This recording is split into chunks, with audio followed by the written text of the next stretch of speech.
Welcome back, ladies and gentlemen, to episode 245 of your Take Two podcast. And Santa Mozzarella, where's my pig?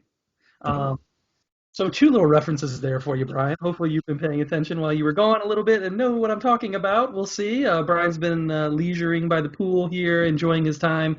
So I'm going to be carrying the weight of the show on my shoulders this week, folks. But Brian, I'm so glad to have you back, and I hope you enjoyed your time off. I did very much so. I hope you did some stretching, did some yoga, because you will be carrying the show today. Workout, a little shoulder workout today. I'm just here to tag along, although I did get to watch two things, so I will get to chit-chat in the review segment a little bit, and I will be contributing to the What's in the Glass, but the rest of this is going to be the Tony Show, which I don't think our listeners will be too disappointed about. Well, and I mean, if our listeners didn't know, I guess it doesn't matter now. You're back, but you were at Disney, so I kind of screwed it up today because this could have been a very Disney show. We're gonna have Luca. We're gonna have shop. We should have just stopped there. I threw in one little extra review for the adults. It's very Disney, centric for your vacation. Disney was beautiful. Vacation was beautiful. I did miss you guys. I tried to not think about the show, but then, as I'm walking around Disney, I was like, oh, I should podcast something. I should social this. I was like, oh, that's telling me about the show. Did get yelled at by the wife a couple of times. She's like, can you? I was like, no, I can't. Our minds are podcast minds. I'm sorry. We can't help it, folks. But, folks, follow us on all of our socials. That's where you can see us goofing around and doing some silly videos and fun stuff like that. Instagram, Facebook, Twitter, at Take Two Podcast. You can find us quite easily across the board. Of course, if you want to call or give us a voicemail or a text, 434-602-1931. Hit up those hotlines. We would love to hear from all of our listeners, brand new and old. Thank you very much for enduring during these summer weeks. We still have not missed a week. We're still going to be here 245 straight weeks. No matter what, we're going to be here. If you're watching us on YouTube, Tony's hair looks fantastic right now. Oh, really? Oh, yeah. That's post-run, and I just kind of did one of these because it was really wet, and I was like, let me just shove it over. I got a haircut. I'm so mad because I was like, I'm going to come back from Florida. I'm going to be tan, YouTube it up, and you have this freaking nice hair. So whatever. Okay. Shout out to my stylist who, it's a great deal. It's free. So she took care of me. Anyone else that goes to said stylist, it won't be free for you. We're sorry. We don't get you that podcast discount. We're very sorry. But we do, as Tony just mentioned, we've got Luca, we've got Big Shot, we've got Underground Railroad. We will be wrapping all of those up. We do have trailer talk. We do have What's in the Glass. We do have our casting, DC Marvel, Hollywood news, all the good stuff in between. Brother, if you're ready, I'm ready. We can get rocking into the show. Or I do have something I wanted to talk to you about. We did have Father's Day yesterday. So you get anything Father's Day related you want to talk about? Any exciting, things yesterday? Anything the kids got you? Things like that? Yeah, they did the one gift route, which is totally fine with me. Father's Day to me is like a gift card, which is totally cool. But I was very jealous back in the fall of Roy from the Realms fire pit that he has. He has this very nice, it's like a smokeless fire pit where it's stainless steel design. Mm-hmm. Solo or one of those? Yes.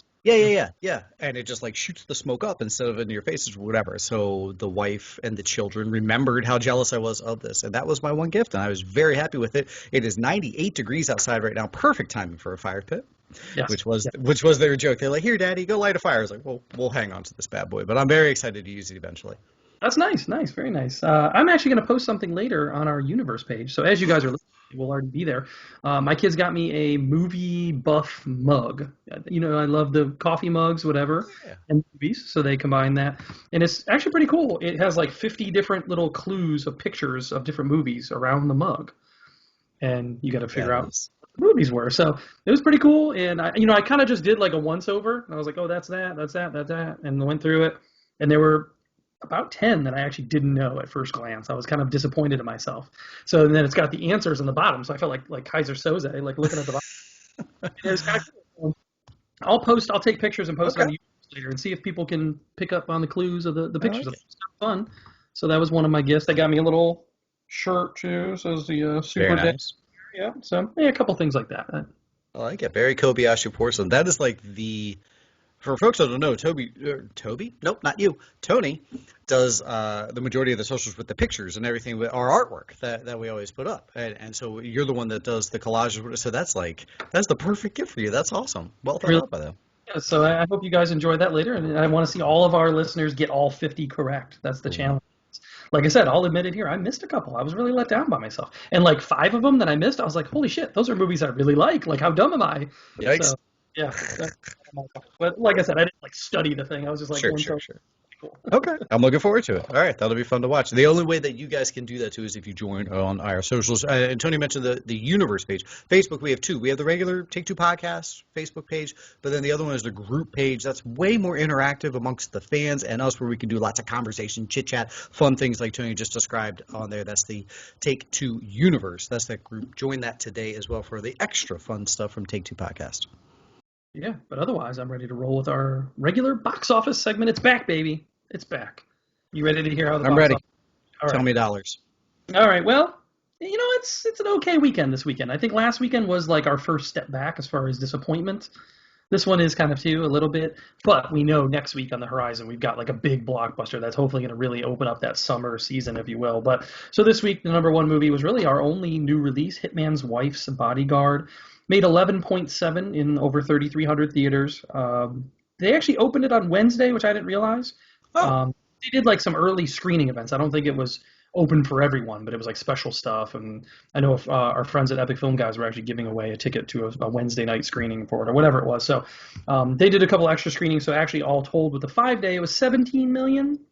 The first one opened with 21.4 on its weekend. So about half for the weekend, but 17 with that extra Wednesday, Thursday stuff. It wasn't too bad of an opening compared to the original movie, but of course we are still in, pandemic kind of situation where theaters are limited and all that. So overall, kind of a little bit of a disappointing weekend, I guess. But Quiet Place 2 was second place, another 9.4 million.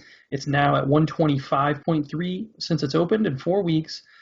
Internationally, it made another 96.7, so it's already over like 220 million in the world. wow. And it actually, I think it said it hasn't even opened yet in like 20 different countries.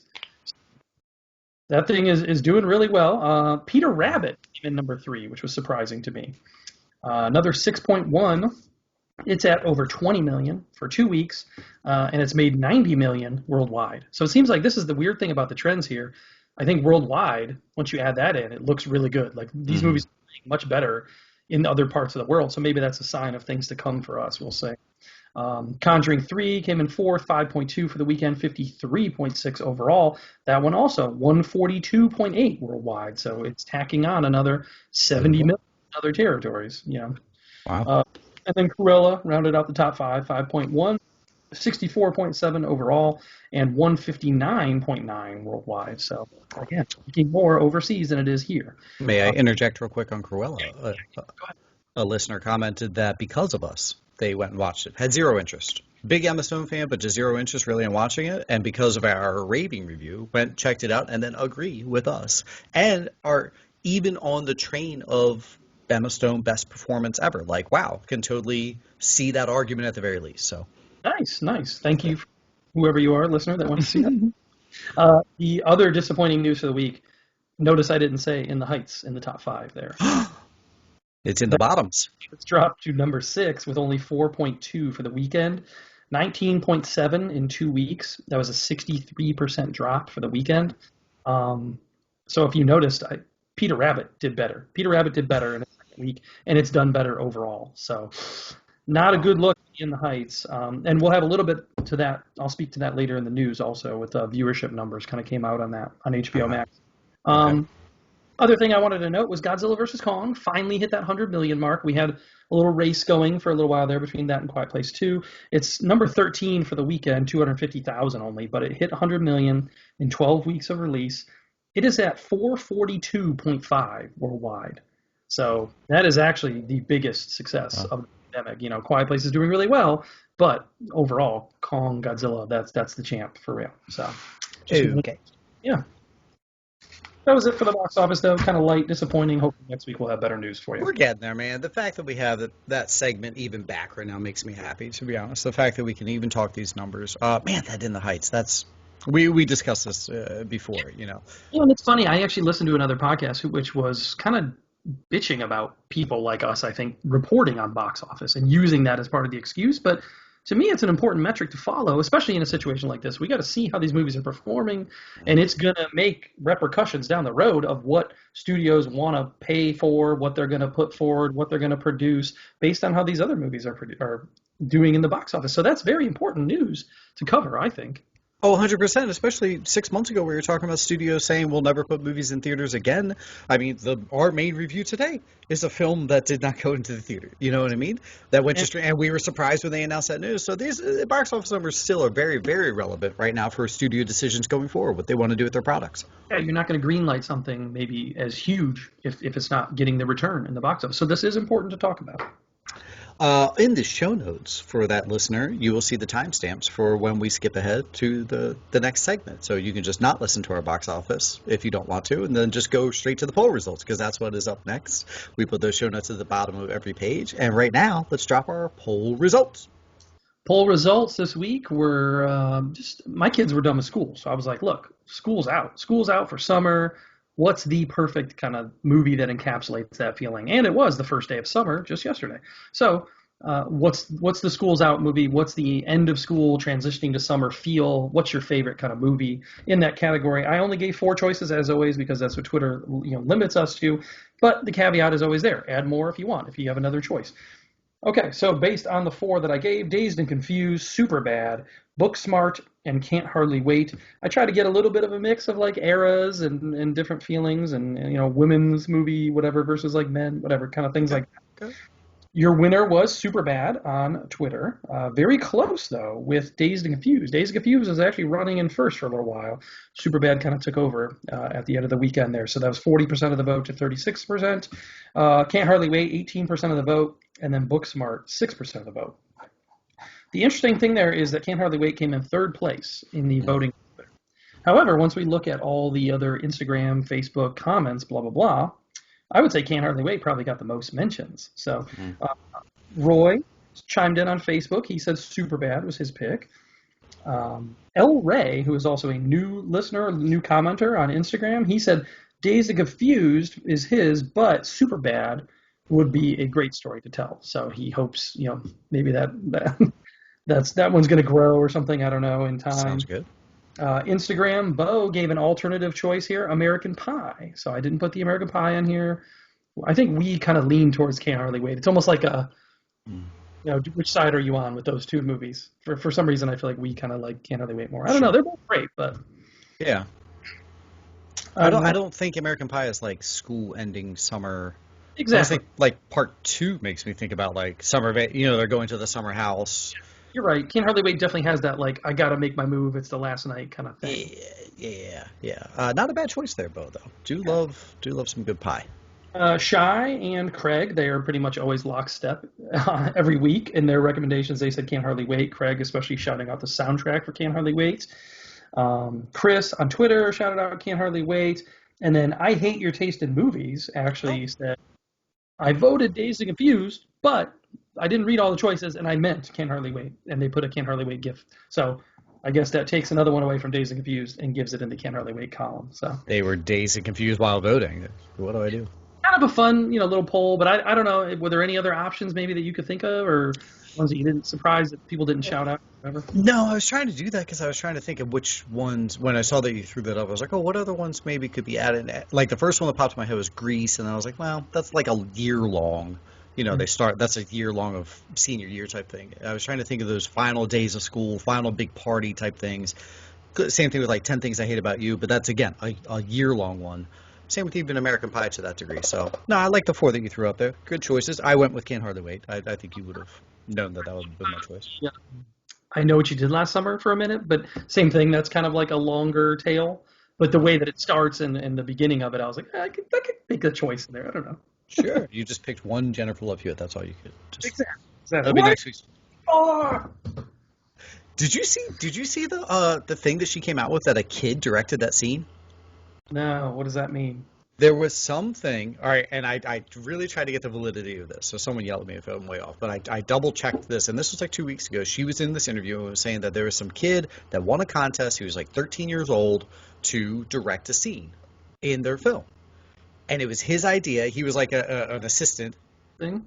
Yeah, so he was like, let's do a scene where, like, the bad guy's after you, and you're just, like, so angry that you're like, what are you waiting for? And we'll have you, like, come in the middle of the road, and, like, you just scream it out loud, and maybe, like, the camera can look down at you. And like what the kid said. So Love Hewitt was just like, "What the crap? I got to do what?" And then so she's like, "All right, this kid won the thing, nice, whatever." So then she does it, she owns it, does it, and now it's like the most famous line from that film going forward that anyone can remember. Shot in a good moment. That pull up of the dolly, the crane. 100%. Yeah. Yeah, 100%. So. Anyway, fun fact. All right, that's it. That's our box office. That's our poll results. Again, polls drop every single Thursday, folks, across the board for all of our socials. Follow, vote, share, tell your friends, get those poll numbers up. We love the commenting below, but then jump on those choices to let us know what your thoughts are for each and every weekly poll. Here we go with our big reviews. We're going to lead off with the big one all the way to Porto Rosso. We go for Luca. Yeah, Luca, and surprisingly, a Pixar movie released, like you said, straight to Disney Plus, not getting any theatrical play. I guess Onward did the same last year. Did they not? Did they not do any theaters at all? I can't remember. Right. You're right. I don't think it was theater at all. That's right. To Disney Plus as well, and of course, this is because of pandemic and blah blah blah. And I am a little surprised though that they didn't put it in theaters, and I think they did in maybe overseas territories, things like that. But here in the U.S., it was just a strict Disney Plus release. I'm going to go ahead and just say, you know what? I don't know what I can really say about this movie besides it's fine. I have the exact same review. It's not a bad movie. It's not great.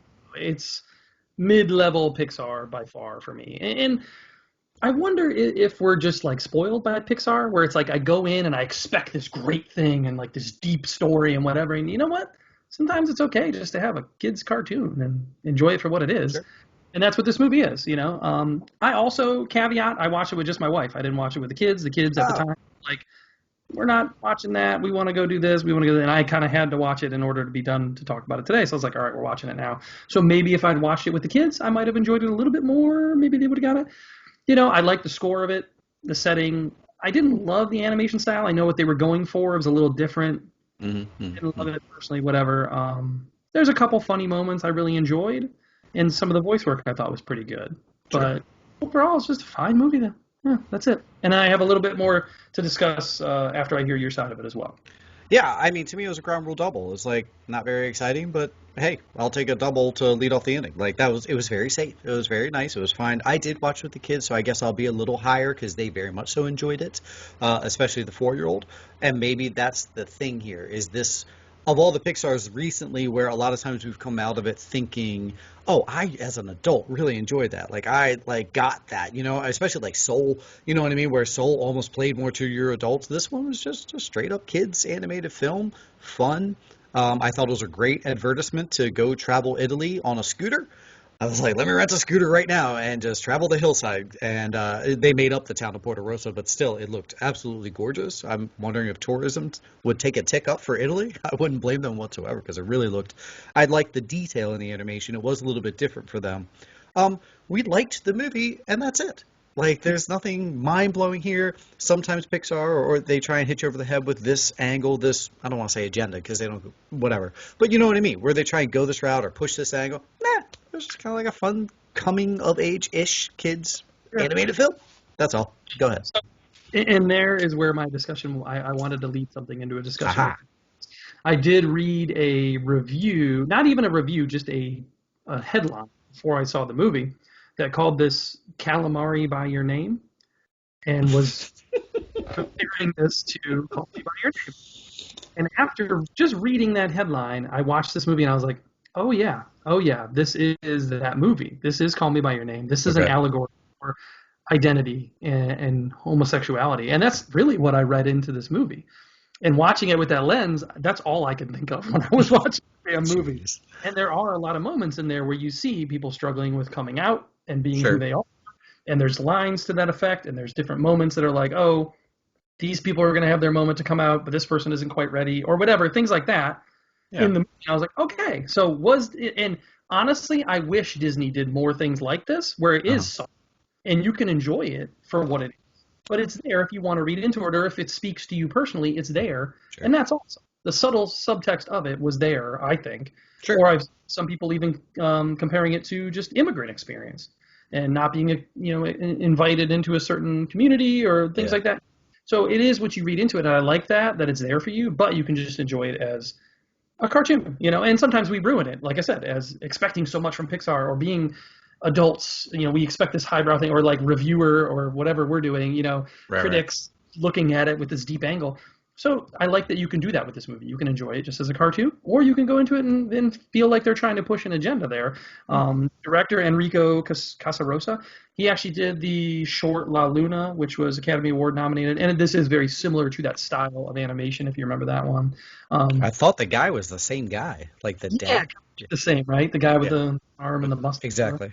Yep. Um, and he talked about it, I think, in an interview and said, no, that's not what this was about. But it was based on a good friendship I had when I was a child, kind of that loss of innocence and just a youth summer, experience, and sometimes getting pushed to do things that you're not comfortable doing, whatever, things like that. So he kind of did squash that, but I'm okay with people reading into. And this is one thing where like Disney, I feel like they're bad with their PR on things like this. Like Mm. they'll come out and be like, "Look what we did! Look what we did! This person's in this movie that's gay, like Right. Cruella or whatever, or we did Sure. this. Put somebody in Avengers and he's gay guy. Like we want to pat our backs." But then a Right. movie like this, where people can read into it subtly and maybe take that inference, they'll come out instead and be like, "No, that is not what it's about. It's a cartoon, and Yeah. no, yeah, whatever." It's like just this might be the best thing you did as far as like an Right. LGBT reference. Just Yeah. let people have it if they want it. Sure. So I don't. Of course, I'm over analyzing a kids Eh. cartoon at the end of the day, but it's a conversation that could be had, and I think watching it with that lens on just did something different for me, from my experience. Interesting. As you're saying that, I don't disagree with any of your point, but you're to the Disney doing it wrong. I mean, you released it in June. It's Pride Month.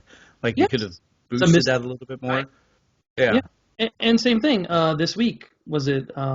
What's his name? Anthony Mackie was Mm. fielding an interview, and he was talking about, I guess someone had inferred, maybe down the road that they could have a relationship, Sam and Bucky, and he's like, nah, like nope, putting that down, squashing that right away. Like this is just friendship. Like he was really like hard on it, Sure. So it's like, come on, Disney. Like again, let Yeah. people read into things what they want if that makes them feel represented or seen, and that's okay.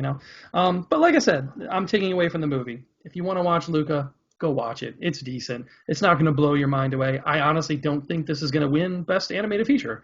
Like Mm. you go into the year thinking, oh, Pixar has one. They're going to be there. They might Right. be nominated, but I don't think this is going to win. I think we're going to see something a lot better than this in the year to come. But like I said, good voice work. Jacob Tremblay, Jack Dylan Grazer, they were great as the two main characters. Maya Rudolph and Jim Gaffigan, they were funny in their little bit with They had a good scene where they're playing soccer. I Oh. like that. They're trying to expose the kids. That was kind of funny. Um, Mm-hmm. Emma Berman, I didn't look that up to see. Has she done other things besides this as the girl, Julia? Yeah, I didn't recognize her either. Mm-mm. She was good though, and I liked her character, her interjection into the movie to kind of break up just the two boys or whatever. And I thought it was a good way to break up the Sure. story. And then you get that stupid Sacha Baron Cohen like cameo, whatever. I don't know if you saw that, and he was in the post credit as well. But Oh, I didn't see the post credit. Oh he, crap! I didn't stick around. around his character comes back around. So Gotcha. All right, listen, it's got rewatchability in our house. I'm curious if your kids ever come around on it, so especially younger. today my son was putting it on. He's like, okay, let's watch this now. Like he was done with soccer or swim practice and just wanted to chill on the couch, and so. Sure. Yeah, I think you're right though. I think it does have the rewatchability for sure, and for little kids especially, I think they will enjoy it. And there's some funny moments and whatever, and just fun. So Yeah, yeah, lots of colors, lots of flash, decent, the animation. I do enjoy their detail. The Pixar's attention to detail is always very appreciative, especially with this little town. with that, I feel like they did spend more on the town than the underwater. I feel like the underwater wasn't quite as like visually amazing as some of the other stuff they've already done in years True, past. Even true. something like Finding Nemo or whatever, I think was better in that aspect. So Yeah, the Italian town was Steve great. Director and his style doing it differently. I don't know. Yeah. Okay, there you go, folks. Hit us on the socials. Let us know your thoughts on Luca. Did anybody out there hate this movie? Like, where you're like, ugh, this thing was garbage. I didn't like it at all. Or The hatred from my take on it. Like, am I crazy? Did anybody else feel that way? Whatever. sure. I don't know, and I like that though. Like I said, I like that conversation's there and it's not beating you over the head like Disney likes to do. Like, look what we did, Right. Sticking with Disney, hopefully we won't bash them anymore, and maybe you have something better to say about old John Stamos. I have a lot better things to say about old John Stamos. 10 episodes of Big Shot came in. This was the John Stamos-led Disney Plus series just wrapped up over the weekend, where he's a basketball coach, gets kicked out of the NCAAs because he's too fiery, throws a chair. He's a 3-time champion, head coach at D1 men's basketball school, super legend guy. but then he gets kicked out and finds a job coaching high school girls. Gasp! How dare they? This series was a lot of fun, to the point where I was watching it and the daughter swung in and she like catches it. It's like, what's this? And then next thing I know, she's on. And she's like, well, can we rewind a couple eps so I can catch up? And then so she did on her, and she binged to then catch up. So that way, eventually, we watched like the last four kind of together ish. I tell you what, man, there were times where I was like, all right, this is kind of, run of the mill, just side of the road Disney Plus series, which is fine. And then all of a sudden, like, it hit. I was like, wow, all right, so that character developed. That character developed. Stamos' character really arced and developed. And by the end, it's like, wow, this had a lot of heart to it. This had some warmth. This had some serious feel to it.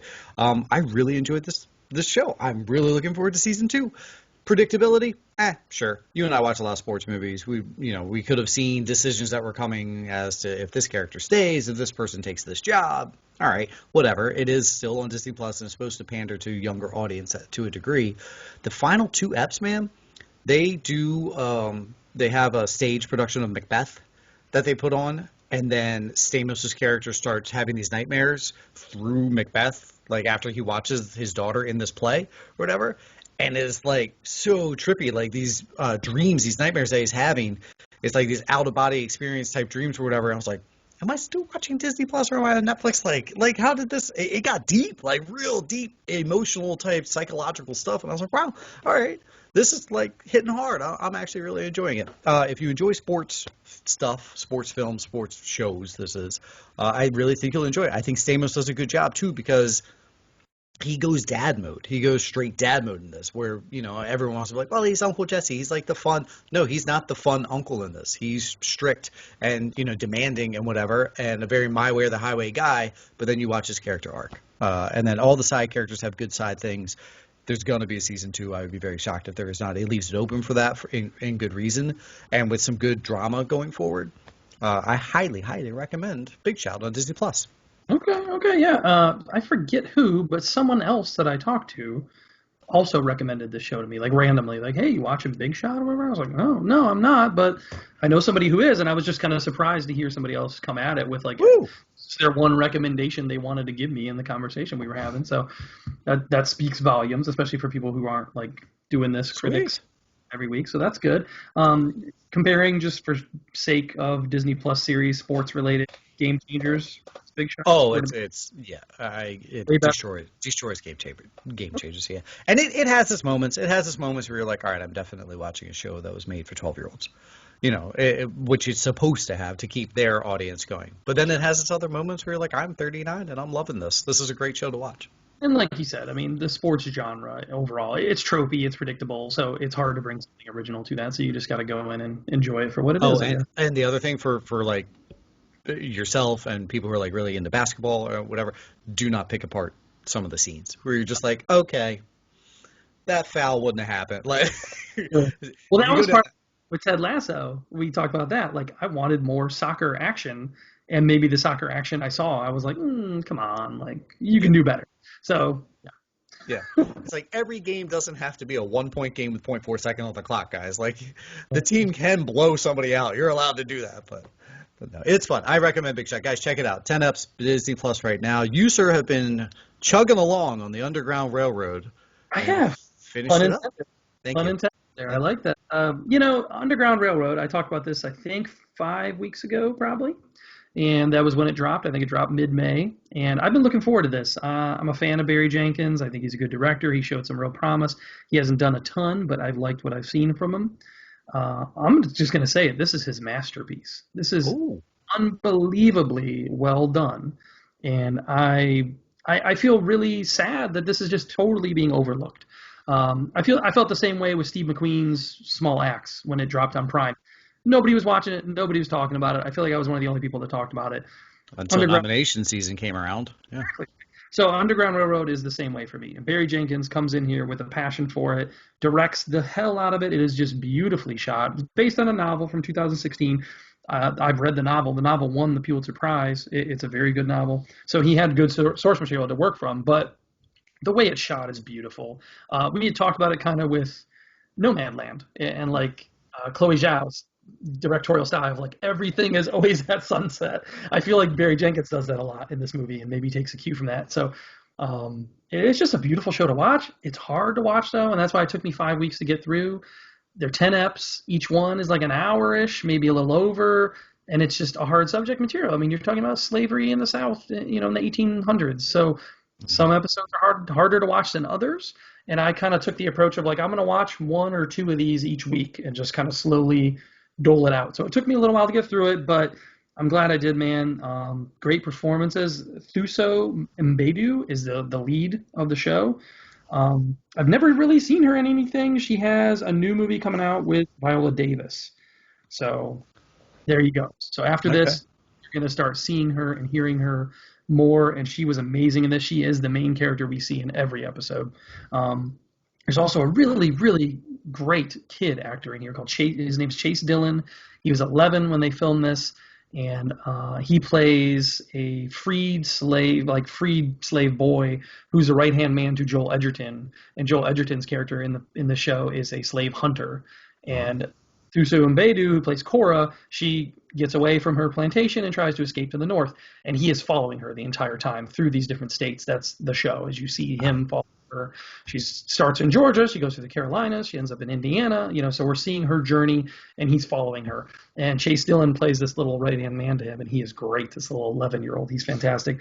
Joel Edgerton is great. Nothing to take away from his performances. He's always great, I feel like, so always enjoy him. And then William Jackson Harper shows up for the last few episodes as kind of like a love interest for Cora's character. He helps her kind of get away and navigate the Underground Railroad, as it were.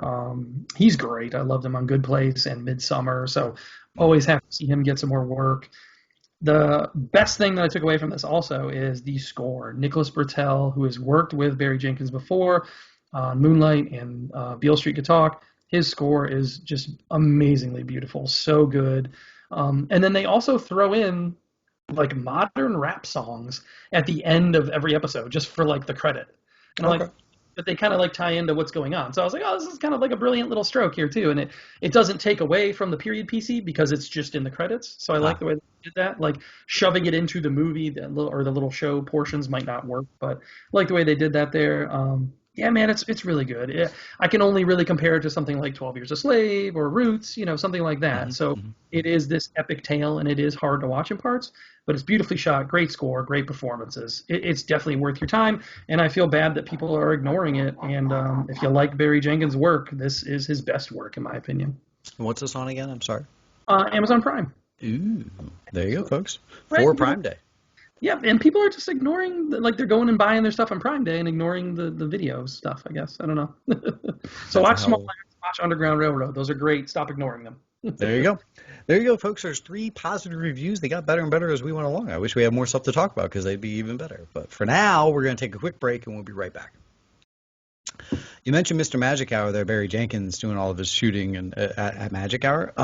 So Disney, they changed the color scheming of the castle in Disney World. And 50th anniversary is coming up in October, and they wanted to change the color. It used to have that gray and like kind of tannish background with the blue spires, but now they've given it more of like a pinkish coloring to it. And I'm not a fan of it. I know a lot of other people are like really dead against it. Like, why would you change our castle? Whatever. But they do it every like 10 years.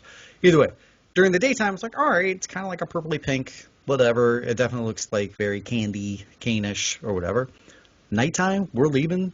Sun setting behind it, that magic hour comes down, glorious. I was like moved. I was like, oh my god, that is gorgeous. Like I couldn't get my phone out to take pictures fast enough. I had like pushing a stroller, this and that. I'm like, I need to take like my stupid iPhone pictures, portrait mode, everything, try and make this thing. It was stunning. Whoever's idea was that to do that purple and pink just for that setting, I legit almost ran into a trash can as we're walking. I was like, my daughter's like, Dad, calm down. I was like, this picture is insane. I wish I had like actual cameras, but good idea for whoever thought up that one.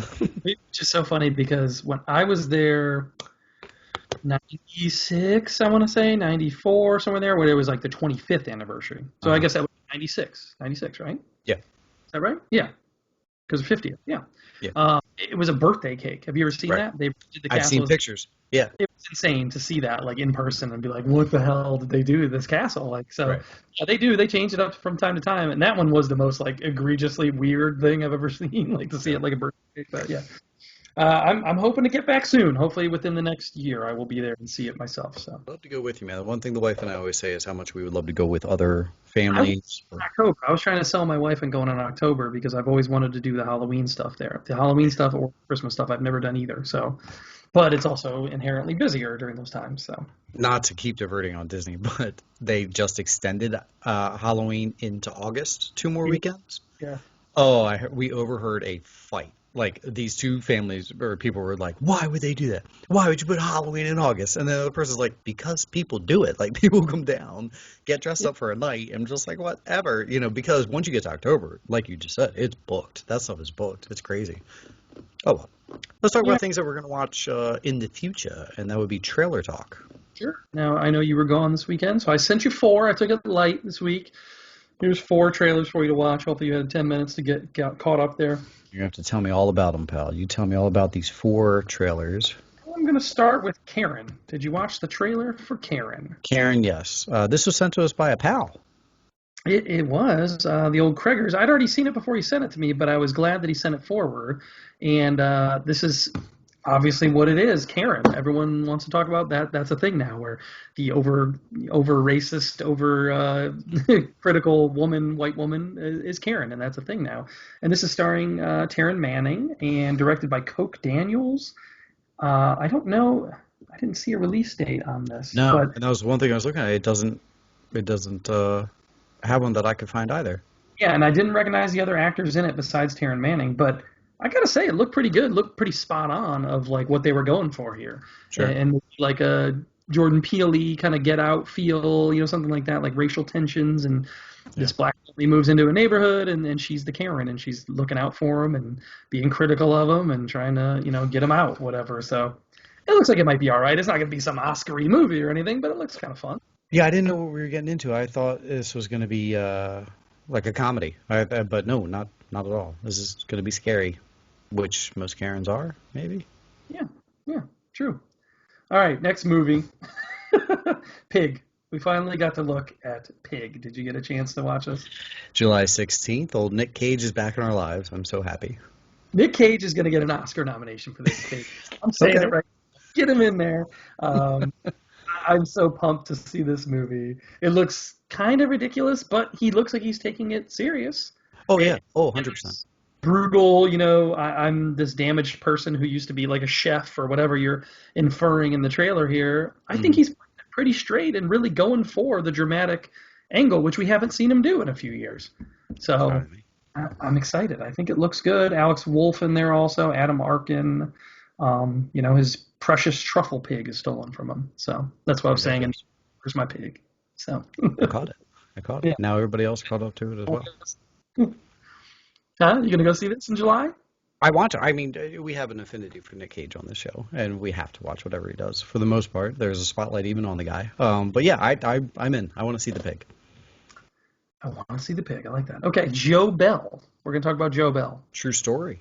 True story. I gotta say, I really like this trailer. It snuck up on me. At first, I didn't quite know what we were going for. Like he's his dad and his son is different and Hmm. wants to come out or things like that. And then the trailer kind of takes a turn and you hear this compelling story, I feel like. And like you said, it's based on a true story. So I'm looking forward to this. I think Wahlberg looks like he's given a pretty good performance as well.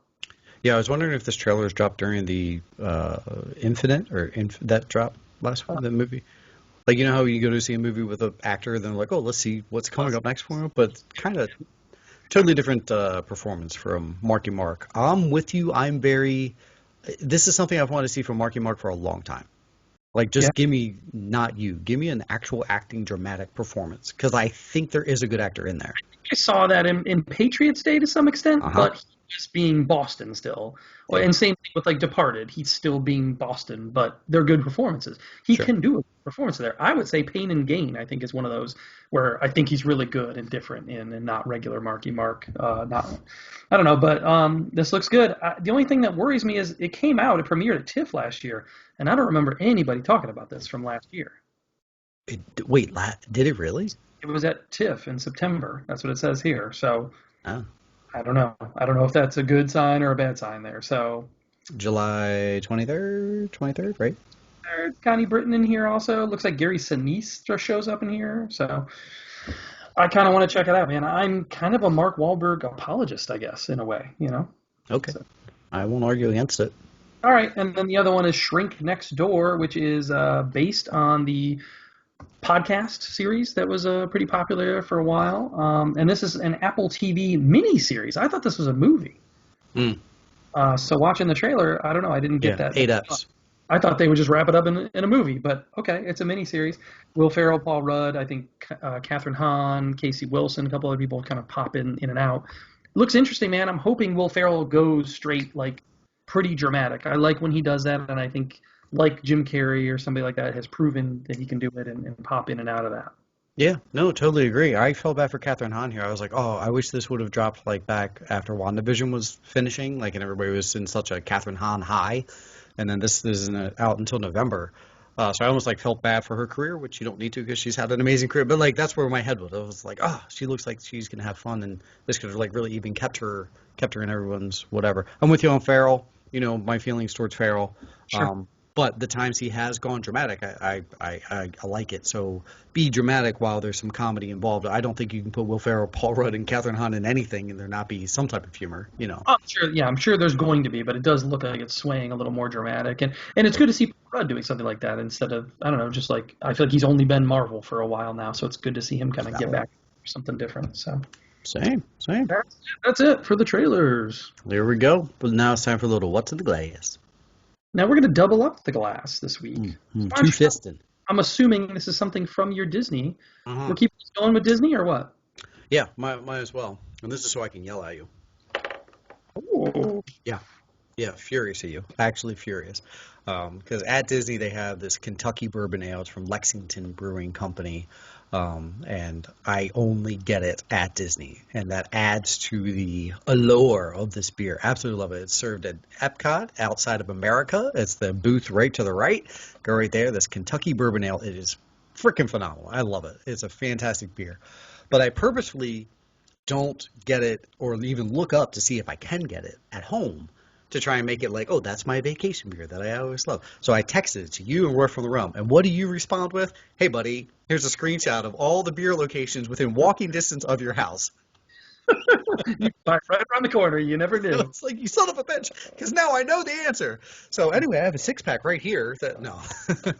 I remember you, I think you might have talked about it on the show last time or whatever. So, and I think I looked it up because I was like, I think I've had this before and I think I can get it. Like, that's the only reason I bring it up. Folks, in all seriousness, I really do enjoy that beer. Kentucky Bourbon Ale from Lexington Brewing Company. Nice. Okay. I am going to double up our glass segment this week. Something we usually don't do, but we're both going to have a glass. Why not?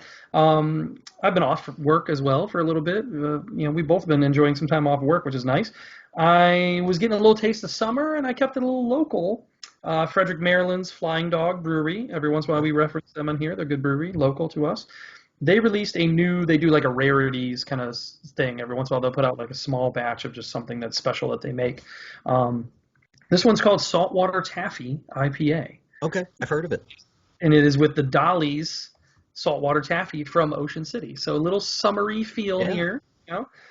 It's not the best beer I've ever had in my life, I'll say that, but it definitely gives you that taste of summer, and I guess I can evoke that flavoring of like, oh, that's cool. It's a cool idea to mix saltwater taffy kind of flavoring with the beer. So it was unique to me, and I had to check it out. So not bad. So it's a 7.6 also, which I like getting that little higher. So very nice, beautiful. Look at you referencing Maryland. What's up? Just a little shout out to local stuff, in summer and yeah. You know what I would love while we're in the What's in the Glass segment? I would love if our listeners sent us, maybe even posted on the Facebook Universe page, like, hey, I'm checking out this beer this week. I'm checking out that, not only what movies and TV shows are you guys watching, but feel free to send us, because we'll check them out too. But, hey. Universe page is for. That's what the Universe page is for. Put it on there. Or even trailers, too. If there's a trailer that you saw that we didn't talk about, throw it up. Sure, that too. And if you're on the Twitter, tag us, tag the brewery as well. Like, hey, I just checked this out. You guys, your What's in the Glass segment, you should check out something like that. But so listeners, send us your thoughts as well in there. How about we jump onto our casting couch? Casting couch for the week. A little light, if I'm being honest here. Okay, so they are doing a reboot of Perfect Strangers on HBO Max. Belki Bartakomus? So it's going to be starring Robin Thede, who is from the Black Lady sketch show, which is also with like HBO. She has kind of like an overall deal with them. So this is one of the things she wanted to do was a reboot of Perfect Strangers with two black women instead. Okay. So it's Robin Thede and London Hughes. Apparently, it's like two different women that don't know each other that come into a inheritance of like a New York apartment, and they both kind of show up and they don't know each other, but they are like inheriting the same thing and didn't know each other. But that's the kind of the premise of the Perfect Strangers angle, I guess. So Okay. yeah, so just a new take on that story, I guess. I don't Will know. it keep the same theme song? Probably not, but On the wings of my dream. Sorry. I would probably have to have like some kind of rap remix or something to it to work. But we'll see. We'll see.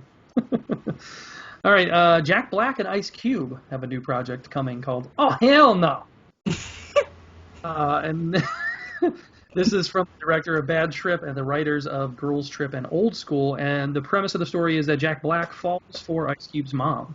Oh. That's why Ice Cube says, "Oh hell no, I don't want this fat schlubby white guy dating my mom." So that's that movie. Whatever, kind of fun. I instantly want to watch it. Yeah, me too. I think it could be fun. Okay, so this I saw. I'm going to talk about it anyways, but I guess it's been debunked. But Oh. just for sake of conversation, apparently Wesley Snipes was in talks to be cast in John Wick 4.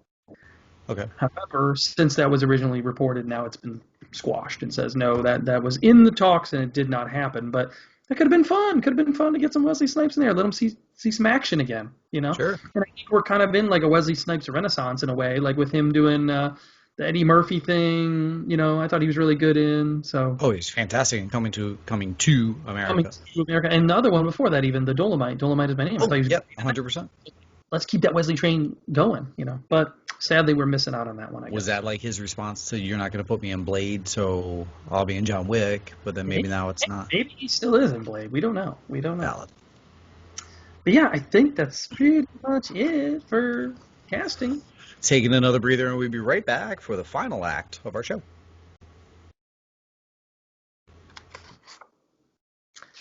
All right. All right. I was here. It looked like you were about to talk, so I was like, "Oh, go ahead, take us right out of it." No, go ahead. No, I got nothing great. I have nothing great. I'm looking forward to the summer.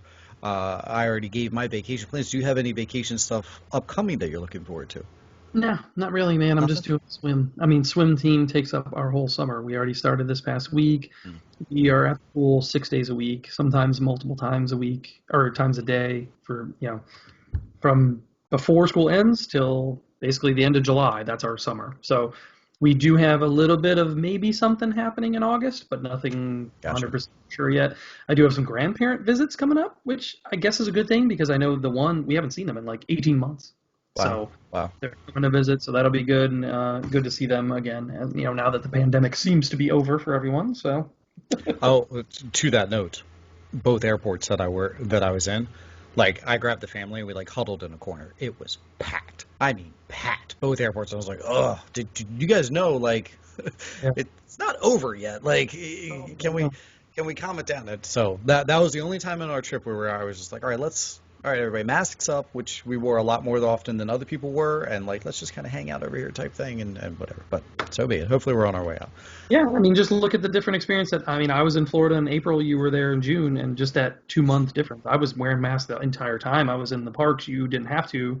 So that's how far we've come in the 2 months, So we'll get there, folks. We'll get there. All right, you ready for some Hollywood news? I have some more conversationally type news that I want to throw your way as well. So Let's go. Yeah.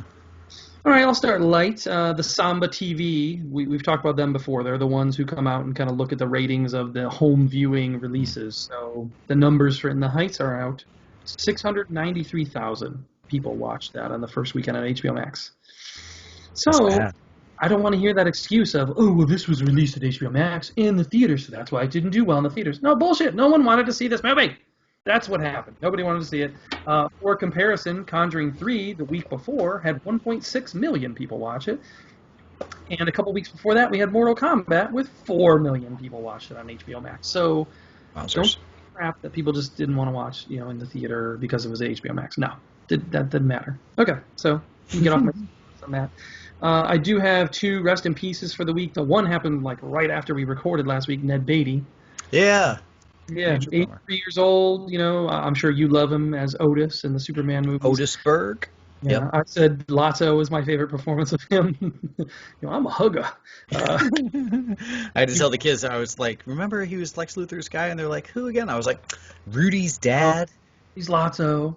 Yeah. And they're like, oh, Rudy's dad. I got it. I was like, that's not the performance that Ned Beatty wants to be remembered as. But either way. And I wasn't even going to list that because that movie sucks.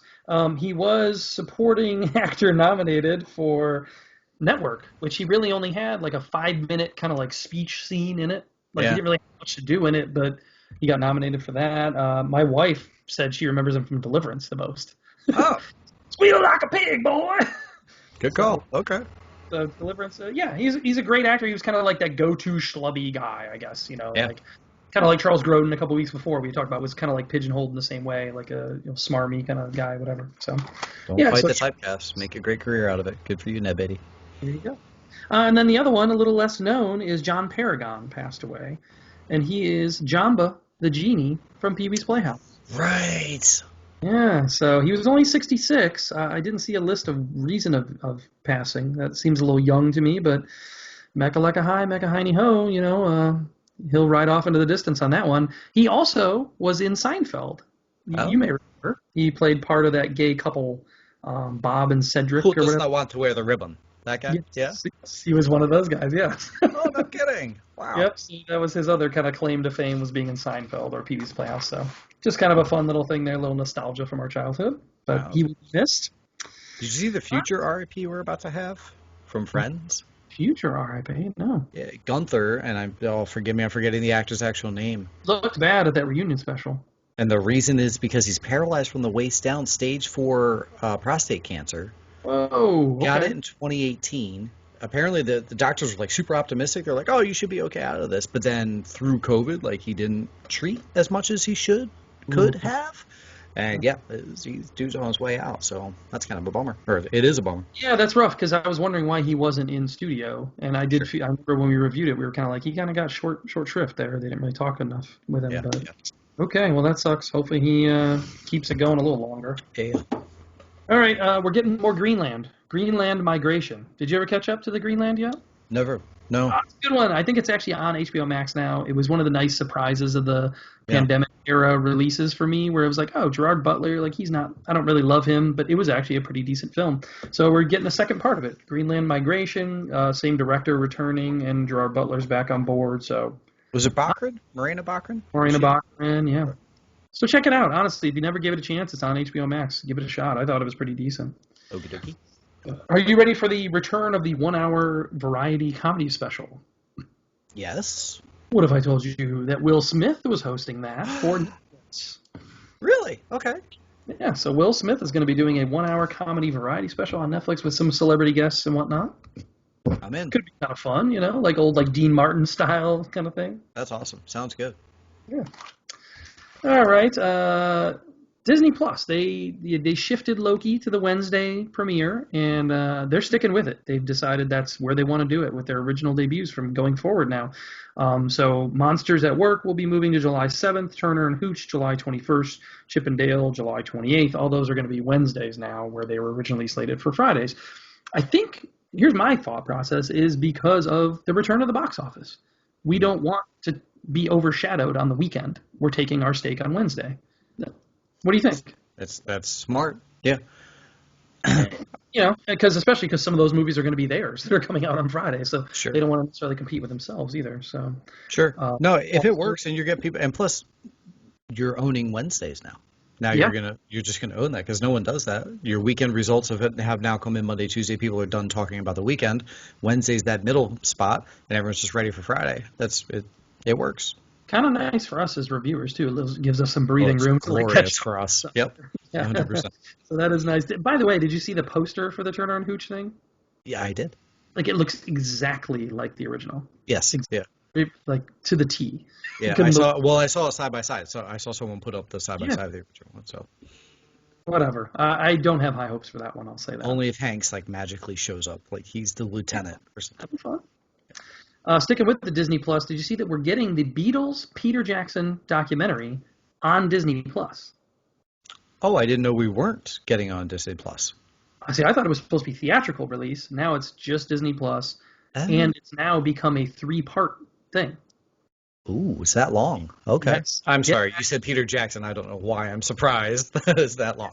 I apologize. So Okay. Get Back is the title. It Yeah. will be Yeah. releasing Thanksgiving weekend, November 25th, 26th, and 27th. They're dropping one part each day, and it's going to be a three-part, 2-hour each thing Son of about. a beach. What? Yep. Yep. So we're getting 6 hours of Peter Jackson Beatles on Disney Plus. Did you ever think you'd say that out loud? No. I mean, I'm here for it. That trailer that they dropped a couple months ago looks It was, fantastic. it was supposed to come out like last year, like originally. Sure. So how all of a sudden are they like, screw it, we're releasing 6 hours? That's nuts. That's Yeah. great. Maybe he was like, "Hey, since I've got an extra year to do it, Yeah. I have this other stuff." Huh? Yeah. We talked about one Butler before. Here's a different one, Brett Butler. Did you see that Brett Butler is basically homeless? There is a GoFundMe out to try and help her pay for rent, I guess. Really? Um, yeah, she was kind of popular when we were growing up with the She Grace had Under her Fire own and series. she had Yeah. her own show. Yeah, yeah, yeah. Yeah, yeah, yeah. She went through a tough time, drug issues, rehab, things like that. She had recently kind of rebounded, though. She had showed up on Walking Dead. I think she was on the morning show, a Okay. couple things. So I'm like, that's interesting that she is still that bad, or maybe just bad with money. I don't know what's going on here, but apparently she is very close to being homeless. So if you want to contribute and help Brett Butler, maybe you're a big fan of Grace Under Fire, go do the GoFundMe to help her out there. Okay. One last thing I wanted to talk about in the regular news was the Hollywood Walk of Fame. We talk about that from time to time. Carrie Fisher is finally getting her star. How did she not already have She one? hasn't had one? Yeah, crazy to me. I don't understand how that's a thing, how she didn't have one. I And I was looking at the list. Let me see if I can pull this up here. Because they said Ewan McGregor is also going to be getting one. This is for 2022. So Okay. a couple Star Wars people getting them in the same time. And his That's is going to cool. coincide with the release of Obi-Wan and whatever. Nice. Um, they listed other people that are slated that are supposed to be inductees here coming year. Francis Ford Coppola. How did he not already have one? Interesting. Willem Dafoe, Salma Hayek, Michael B. Jordan, Helen Hunt, Regina King, Macaulay Culkin, Ray Liotta. Shut the Macaulay. All right. Sorry. Well, and we've talked about this in the past. The process is you have to like kind of pay for it and submit, and so Yeah. basically anybody can get one. It's just a matter of coming up with the money and submitting and whatever. So I just thought it was interesting. Some of these people that didn't already have one, like Francis Ford Coppola. Come on, Yeah. really? And Yeah. Carrie Fisher, like she was Yeah. iconic 50 years ago. Like why is she not already on there? So good to finally see Is her it a little getting early for Michael B. Jordan? Yeah, yeah. Who was there was another one in there that I said that was like, wait a minute, what? Well, I guess Regina King's been around for a minute. Adam McKay, Jason Momoa, What? Tessa Thompson. Like, why are like I don't I know. like all of these people, but Yeah, I do too. Yeah, I do too. it seems Keenan early. Thompson, Ming Na Wen also is on here. Keenan, I'll give some love for longest running SNL. Oh, I got another one. DJ Khaled, he's getting one, DJ Cat. All right. and Wow. another one, and another one. So yeah, there you go. Awesome. Sounds good. I, That's I good for think the that's Hollywood. it. So, yeah, I think that's it for my Hollywood news. Little DC discussion time. All right, DC. Did you see all the Twitter sphere, all the talk about the Flash movie? Everything is Flash movie. We got to look at Keaton on set. We got to Yes, look at Sasha gray-haired Calle, Keaton. Supergirl. Gray-haired Keaton. Yeah, he didn't look great to me. He didn't look great. There's a reason he's gray-haired though, because he's Yeah, I don't got know. beyonding and passing down. I guess. Maybe. So, but what's your speculation there then? Like, who are we getting as the Batman then? If you're going to go Batman or Beyond? Jacob Tremblay. I don't know. That my first thought when I saw that, and legit, that was my first thought. I was like, "Oh, he's gray-haired." I'm curious why they're It would be gray-haired. fantastic if they did that and went Sure. that way. It would be great. So yeah, there was a lot of talk about that. Sasha Calle with the Supergirl suit and some footage of her. What do you think about the suit and the look? Look cool. Switching up a little bit. I They, love the I art. feel like There was an article I read that was like the first Hispanic or Latin American whatever actress to play Supergirl. It's like there's only been one other one that was yeah. like Helen okay. Slater's like, sorry, I'm Irish. Sorry Yeah. about that. okay. Gotcha. Yeah, but that was a lot of stuff, a lot of good footage online. Obviously, this is an audio podcast, so if you want to see those photos, go look them up. And then there was also some discussion about the Grant Gustin cameo. I saw like kind of saying, yeah, that will happen. I saw some confirmation of that. It's got to just be the scene. It's got to just be that scene. The scene again, yeah. That's what I'm totally Will expecting. they reuse it or will they reshoot a new thing? That's what I don't know. I don't know. I'm not expecting anything more than just that scene when he goes Is back that into the why they're crossroads. keeping that show going? Are they just keeping that show going just to justify that? Like, I don't know. Are you still watching it? No, no. No. I, I know I'm Word I'm from the World is almost. struggling through it. I think I only watched like one or two, and then I was like, it's on my DVR. I just haven't Wait, brought wait. myself to it. DVRs won't be a thing by the time we get around to it. I feel bad because there's a point in our lives where we love that show, but Yeah, yeah, yeah. Everybody moves on from things like that, you know. Last it's thing I so wanted to talk sad. about. Sorry. Go ahead. Last thing I wanted to talk about was another big controversy in DC this week. Apparently, it came out that there was a oral sex scene that was proposed for Harley Quinn's series, where you would see Batman going down on Catwoman, and Yes. DC said, "No, you can't do. Heroes don't do that. They don't Mm. give oral sex to women, apparently." So I'm here to say I'm a hero, ladies. So but anyways, but it was like a big discussion online, and there were multiple tweets. Val Kilmer tweeted something of like him and Chase Meridian in the movie, and he's like, "What do you think was happening here?" kind of thing. I think Missed that. Zack Snyder tweeted like a picture that was Yeah. like Batman between the legs kind of thing. So it was like a whole thing. I saw friend of the show Ming Chen. He's doing the cons and doing all over, and he saw people at cons wearing shirts that said like "Heroes do that" or something like that. Whatever. Like, so it's Okay. all out there in the nerdosphere. Good gracious. Well, okay. I wonder why they put out such a statement saying no thanks. But yeah, I said the first I came across was the Zack Snyder picture Yeah. that was It shared. was just so weird that they would be like, we're not doing it. Heroes don't do like take such a stance on it. I don't understand that. Why don't Like, heroes do it? Why wouldn't they do it? yeah, why not just say, oh, we're not going to do that for this show or whatever, Yeah, like yeah, we, because that show is kind of like risque and push the boundaries already. yeah. My understanding, I've never watched it, but I yeah, bet you that the X-Men villain, the Toad, I bet you, yeah, yeah, holy it's cow, true. ladies be lining up for that guy. Oh yeah, Anyway, man. Oh yeah. All right, that's it for DC. you know what I don't know. happens when a Toad gets struck by lightning? No, Same thing as everything else. What was that stupid line by Halle Berry? It's the worst line in that movie. I When don't remember. she storms, Is she that goes to X2? Is that what that is? no X-Men, the first one, Oh, and she's like gonna zap him, and she's hmm. like, you know what happens to a Toad when it gets hit by lightning? The same thing that happens to everything else, and then zaps it. It was like the worst hero line ever. So dumb. So dumb. Anyways, Okay. sorry. Let's move on to the Marvel Minute. Just like The Flash, everything online this week was here's some pictures of movies and things that are going on right now. So we got some look at Miss Marvel, and we saw the Miss Marvel suit.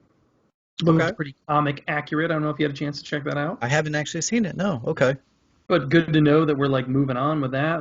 That one, She-Hulk, they're all kind of filming right now, so we know we're getting more stuff down the pipe, but that's Hmm. it. That's it. I didn't really see anything else. The only thing I saw was, actual paid critics, not us, got screeners for Black Widow, and I'm seeing good. I'm Oh, seeing yeah, I good did see that. thoughts. Good first results, yeah. I haven't seen anybody bash it just yet, so I still think I'm going to watch that one at home, though, to be honest, just because if I do take the family, it's cheaper for me to just watch at home. So, I think it'll be. I will check my schedule that weekend, and I'll check my AMC stubs, and if there's a slot that lines up, I'm going to the theater for it. If there's not a okay. slot that lines up, I'm not bending over back. I'm with you. I want to see it, but I'm not bending over to go. Yes, and I know that I think the wife, the kids, they will watch that one. So I'm like, let's just watch it at home, maybe. Sure, sure. But I'll tell you what, this weekend, going forward, let's talk about that. Yes. This weekend, F9, the Fast Saga continues. Finally, we're getting part 9. I know we've all been chomping at the bit for this one.